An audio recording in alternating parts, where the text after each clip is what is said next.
entitled parents demand. I quit college because my golden twin didn't get accepted in college. And it's unfair for her that I succeed in life faster than her. They even tried to unroll me out of the college. So this is a throwaway account because my siblings are here too. English isn't my native language, so there might be some mistakes. Sorry about that. So I 17F have 2 older brothers 19, 21 and a twin sister. I should mention that my family is pretty affluent. Ever since I remember myself, my parents encouraged me and my twin to compete with each other, while they always favored her over me. She always had their support, and I was expected to be considerate. When I succeed at something more than she does, they ask me to give it up, but they never ask this of her. I do love her and my parents, even though I feel like I've been treated unfairly. Both of us have aspired to be doctors for a long time. I studied really hard for it for a long time, and so did she. This year we graduated, and both of us applied for the same programs at the same universities. The process here is quite different than it is in the US. We can start medical school right after high school if we get accepted. She wants to go to the same university as I do, as do my parents. On the other hand, I feel like going on my own and having a separate life from my sisters. I love her so much, but we've been together my entire life. She's an introvert, while I'm an extrovert, so she followed me around most of the time. I always included her and made sure she's happy. But it's been like this our entire lives, and I'm honestly tired. Not to mention that if we go to the same place, I would be expected to study with her and help her get high grades, and I wouldn't be able to study on my own and focus on my success. My parents will be mad if I succeed more than her. It's been like this for the past 12 years, which will eventually hurt me. I just want to finally be a person of my own. This is where I might be the arsehole. I got accepted to 4 different universities, and she got into 2. I waited for her to decide where she wanted to go, and then made my decision like I said, a different place. Then she changed her mind, and said she wants to go to her second option, the one I chose. I said that it's not a problem, and I will go to a different place one she didn't get into. My sister got really offended, and my parents are furious, even though I explained myself politely and said that I love her, but wanted to get a fresh start where nobody knows me. They demanded that I go to the same place as my sister or else they wouldn't pay for my degree. So I said whatever and said that I'd be fine on my own and left it to my grandparents. When they came to talk to me, they just kept on saying how wrong and entitled I was. I really had enough, so I told them I hated them for treating me like this. Now I'm refusing to talk to them and ignoring their calls. My brothers and grandparents are on my side, but everyone else is telling me I'm an arsehole. Am I? Edit. Thank you so much for the support and ideas. I read all your comments, and they're all very appreciated. My brother got me everything I thought I needed, including my cat. I called the university to ask if my parents can unroll me, and they can. However, since they never paid, it will be difficult for them, and the university can try to delay them until my 18th birthday.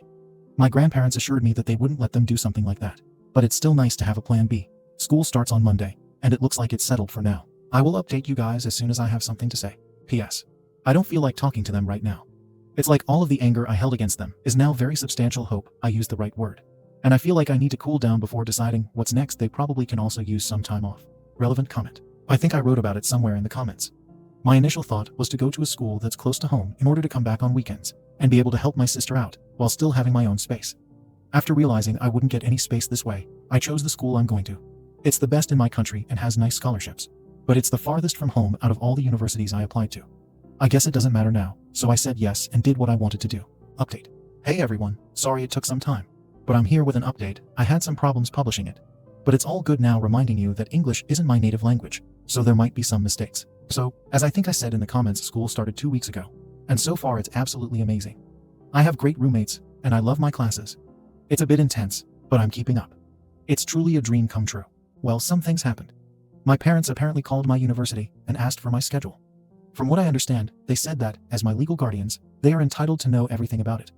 The school told them that if they want my details, they need to come and prove that they are indeed who they claim to be, and informed me about it. It happened just a couple of days after the school year started. They haven't contacted me until a week ago. When they asked me to have dinner with them, they even offered to drive to where I am, which is strange as they never even bothered to pick me up from friends, and I agreed. It was on Friday, and they reserved places in a fancy restaurant nearby. Dinner went surprisingly well, a bit awkward, but they were nice. And then they told me they would pay for my school tuition and everything else I needed, but only if I took a gap year. I refused, obviously. After arguing with me, my dad said that he had enough of my attitude and ungratefulness, left a 200-franc bill, and left. I'll admit that I sat there crying for about half an hour before I left with the change, as the bill and the tip didn't reach 200 francs, lol. If you're asking yourselves what that was about, then I did too. I talked to my brother. Apparently, my sister decided she doesn't want to go to medical school. She wants to take a vacation to think about the future with a clear mind or something like that. And you guessed it, almost everyone thinks I should go with her. After all, we are twins, and it will only be fair that we'll start studying at the same time. There has been no contact from my parents ever since, but it's kind of okay for me. I got a scholarship, and by the end of the semester I might get another one. My grandparents paid for the rest. They insist that I won't pay them back. but I'm already working on that. My sister answered my messages yesterday. She told me that I hurt her because I didn't want to be with her, and she doesn't know if she can forgive me. I understand her, and I do really miss her, but I don't want to give up on my dream. I hope she will understand me someday. So basically, I think things are alright by now. Not much has changed, but I have my grandparents and my friends, so I'm fine. I'll be completely calm only after my 18th birthday, when my parents won't be able to get me out of university. It's really soon, so I'm optimistic. Thank you all for reading and helping me. I really appreciate it. Edit. Thank you all for your comments. I'm on a pretty tight schedule, so I still haven't finished reading, but I promise I'll answer all of them. Since some of you got confused over the francs, we use them in Switzerland. Relevant comments. I actually don't get it either, but it's been like that ever since we were little. There's nothing wrong with her. We're different in some ways, and she's more shy and quiet, but not in an unusual way. She always kind of tagged along with me, and I wasn't allowed to have friends who weren't her friends or go to events by myself. I also helped her study, and my parents got upset over me when I got higher grades. My best guess is that they think she'll struggle to be by herself, and that if I do better, it will make her insecure. However, I can't know for sure. I feel like we could have been so much closer if my parents wouldn't push us together all the time. It's a shame, honestly. In a way, I'm glad I can be independent, but I feel bad for my sister that she still struggles. Thank you. I hope things will continue to be great. I want that for my sister too. When asked if their parents made them dress alike, yes, every single day in elementary school, I felt so ridiculous and begged them to stop in middle school. Second story. OP ran away from his home because of his narcissistic family's constant abuse and neglect. Now they are freaking out, not because he ran away, but because of what will happen to their family's image. I think it would be easy to mention that I was never the family's favorite. I know there's a stereotype that the youngest sibling gets the most affection from the parents. Maybe it only applies to my family, but that's a complete lie. And I also know why my family treats me like that. They make no secret of it. I wasn't a wanted child for the simple reason that my parents only wanted a boy and a girl. So there are 2 children and no more. The fact that I was then born as a second son didn't fit into their family's predetermined picture. For this reason, I was always ignored on birthdays. I wasn't even allowed to be in family photos, because they wanted to give the impression that their picture book family was the way they had imagined it. They never let go of this image. And just as an aside, compared to my siblings, my parents punished me much more severely for little things. My sister once stole money and was grounded for a week, while I was beaten up for leaving my room at night. I put up with it over the years because, even though my parents didn't really pay attention to me, I always had a good relationship with my siblings. When my eldest brother got married a few years ago, I was still a minor, and even though I was offended, I wasn't allowed to attend the wedding on the grounds that it would be a child-free wedding. I was 15 at the time, and no doubt there would have been no reason not to let me attend. Even though I was hurt that I was the only one not allowed to attend, I accepted it. I'm now 19, and my sister wants to get married. She gave birth to a daughter last fall, and she and her partner wanted to get married. I was really looking forward to the wedding and bought myself a nice suit. At some point, however, I received a message from my sister that I couldn't come to the wedding because they also wanted to have a child-free wedding, and they needed someone to look after their daughter, my niece. I knew that wasn't true, as they had a babysitter.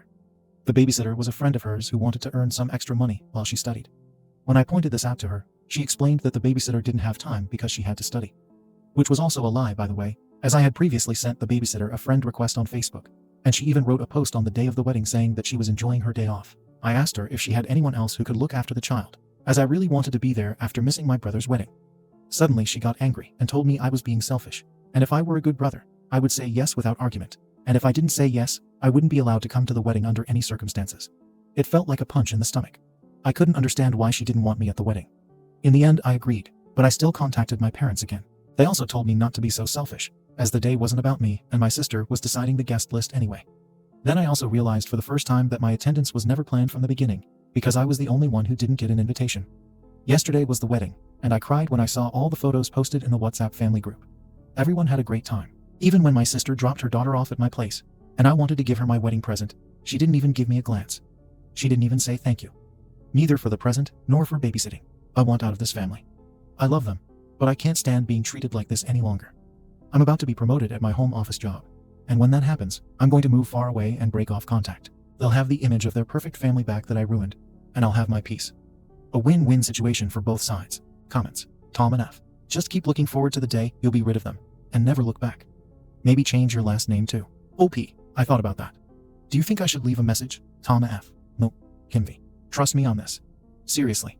Go hard. No contact. Just disappear one day. Let the police quietly know you're fine. This is a choice, so the family doesn't feel the need to pretend they're concerned. One day, they will need something. It will be devastating for them. You will be nowhere to be found living your best life. That is your future, the best life, far away from them. The karma train always rolls around. It may take 40 years, but it does. Trust me on this. I'm wallowing in long overdue karma. Good luck, OP. Plan your escape and future. There's nothing for you here. Feel free to DM. You can do this. Adventurous Road 2085. Why did you babysit for her? If I were you, I would move away, change my number, and don't say anything. OP, I will. But I thought that leaving them a message would at least prevent them from looking for me. Just in case they do care enough. Update. 3 days later. I didn't plan to make an update, but so many people asked me to, so here we are. My original post is now 3 days old, and a few things happened in that time span. Let's start by saying that I followed your advice. I contacted the local police and told them about the situation, just in case anyone was looking for me. One day after I posted it, I packed my things and drove to a friend of mine who lives far away. I haven't seen him in a while, but he agreed to let me stay with him until I have an apartment. And before you ask, I decided not to wait for my promotion. I wanted to get out of there immediately. That was when I started to read all of your comments. Thank you for your support. I appreciate it. Apparently, my story made it to TikTok as well. But you probably want to know what's up with my family right now. Well, I blocked their numbers. Even though you guys told me not to leave a message, I left one. But not the way you think. My family has a spare key for my apartment. If, for some reason, they care enough to check on me, they find a message in my apartment. I wrote this because I wanted to tell them everything I felt and let them know about their wrongdoings towards me. And to my surprise, my friend got a call from my mom yesterday. I don't know if she found the message or just noticed that I was gone like that. But I assume she did. She said she was worried about me and that she had called every one of my friends because she wanted to know where I was and if he knew where I was. He lied to her and told her he didn't know, and then she hung up. While some could see this as an effort, I know my mom better than anyone else. She is not worried about me. She is worried about her own image and how people would react if they saw how she failed as a parent. However, she was the only one who I know tried to reach out so far. To be fair, I blocked their numbers, so I'm not saying it's entirely impossible. They tried, but still. My friend's mom had invited me to dinner this Sunday. His family was always very welcoming towards me, and I'm just glad I'm not alone. I would also be lying if I said this situation left me cold, because the truth is that I cried for most of the first 2 nights. I want to leave all of this behind me and start a new life. Thank you for your support. If anything essential happens, I will try to update you. Comments. Bonham 42. Personally, if it were me, and I knew my mother only cared about her image, I would blow them up on social media. They spent years hurting you because of their image. I am glad you got away though. Your family sounds horrible. Bad Malcolm. I control the narrative. I wouldn't put it past OP's family for them to come up with a story like, oh, he was on drugs and ran away. Third story. OP had enough of her entitled Sill's arrogancy and didn't invite her nieces for the Easter. This spans over a period of almost a year, and there's a backstory. I'm sorry it's so long. Last year, my Sill 36 told me 28F that her daughter's bike was too small and told me that I needed to buy her a new bike that fit her. I don't mind helping out my family. We can financially afford to help and are happy to. After we got her a bike, my Sill asked if the kids could come over for a few hours and ride bikes with mine, and we agreed. After my niece got on her new bike, I took a picture and sent it to her parents, who responded with a vicious text from my Sill accusing me of trying to steal parenting milestones from her, and how I am awful, and I shouldn't be a part of the family. She accused me of teaching her how to ride a bike without training wheels, and how all I do is hurt those around me and cause mental and emotional trauma. I tried explaining to her that the neighborhood kids were the ones to teach her. I only bought the bike, which again my Sill demanded that I do. My Sill told me not to text or call her, because she was too livid, and didn't want to say something that she would regret, and that they would tell us when to send the kids back. I was bewildered. I had her kids at my house, and I didn't know what to do. I talked with a close friend and neighbor, and they confided in me that they were getting scared for the kids. They mentioned some of the things that the kids had said about their home life, and that they had actually just gotten off the phone with CPS because they felt like the kids needed a welfare check on their living situation. Honestly, I agreed with them, but because I had the kids at my house super frequently, I didn't think I needed to call. 4 hours later, we finally got a text that they were ready to have us bring the kids back. My husband walked them home. I sent her a response stating that I don't believe in yelling at someone and not allowing for communication. I explained what really happened, and that I simply took a picture from my driveway. I also explained that their child had ridden a bike before, as they had ridden my daughter's bike, while my Sill and Bill were there, and they saw it. They must have forgotten that she already knew how. I said sorry, and I would love to communicate. I'm not trying to paint myself as a perfect person. I was definitely mad. In anger, I did tell her that it was unfair to put the burden of raising her kids on me, and we understand that they're going through a lot, but that their kids needed their own parents. I was tired of getting yelled at by her for the things that my niece was missing at school, and I was tired of having to foot the bill to take care of them. I have my own kids. I said that I would happily back off, and because I'm backing off, there's important information she needs to know. I told her about the neighbor's CPS call. In hindsight, I definitely know I could have handled it better. I should not have reacted in anger, and I could have been more compassionate. My husband's parents have joined in on the fight. They have all convinced themselves that I am the one who called CPS. I had a very abusive childhood, and have never opened up to them about it. One day, I created a new text group with all of my husband's family in it, and I apologized. I told them that I was sorry that I reacted in anger in my response. I tried to clear up the situation as much as possible and explained why communication is so important to me. My Sil then told me, "I know you had a rough childhood. That's why we are all trying to show you how a loving family actually works, because someone has to teach you." My husband was livid. He told everyone that he was done watching them treat me the way they have. We have tried. We were again met with the silent treatment. Months later, I tried apologizing again. This time I wrote handwritten apologies, an olive branch, and expressed my desire to move forward. I invited them all over for dinner. This broke the silence, and they actually declined, saying they were too busy and the kids can play at Thanksgiving. Thanksgiving rolls around, and I thought it went over well. No one talked to me, but they all talked to my husband and kids. They ended up canceling a family Christmas party because my husband and I are the only ones doing well financially, and it would be too hard. Many things have happened over the past few months to get to now, but I have had a feeling to plan an Easter dinner. I sent out an invitation over a week ago for the 23rd of this month. On the invitation, I put, "Please RSVP so I can plan for each child." Instead of doing an Easter egg hunt, we're doing a scavenger hunt, and I was planning on having enough clues so each kid can read 2 of them so everyone feels included. At the end of the scavenger hunt, I was crocheting bunnies. I asked for an RSVP so I could have adequate time to put together over 18 clues for the scavenger hunt and crochet 9 bunnies. I asked my Sil if she would help me plan it before I sent out invitations, and she completely ignored my text. I went ahead and took that as a no and sent out invites to everyone in my husband's family. Everyone said yes to coming, except that one Sil. I also sent invites to my side of the family, and they all RSVP'd yes. My in-laws don't know my side is invited. Do I need to tell them? I reached out to my Sil individually a week after I sent the invite, asking if she was going to make it to the event. I also asked a separate question. She only answered the other one, and completely ignored my question about the 23rd. Knowing her past history, she is the type of person to not RSVP, and just show up with her 4 kids and expect to have everything prepared for her. I told my husband that I was not going to entertain that behavior this time. If they show up, we will tell them to be sorry. We weren't expecting your kids. They can participate, but I don't have anything prepared for them other than a bunny. He thinks that I would be in awe if I didn't prepare everything because the kids would miss out. I'm exhausted but ready to hear my judgment. AmITheA, update. My Sil just texted me. Sorry for the late RSVP, but I finally heard back on a scheduling thing I was waiting on. Yes, we can come to the Easter thing on the 23rd.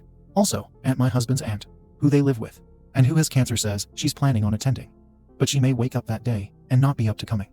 I have heard everyone's responses, and I have been looking up Greg's sting. I promise to update you all on how the event goes, and I also promise that this will be the last time I plan a get-together.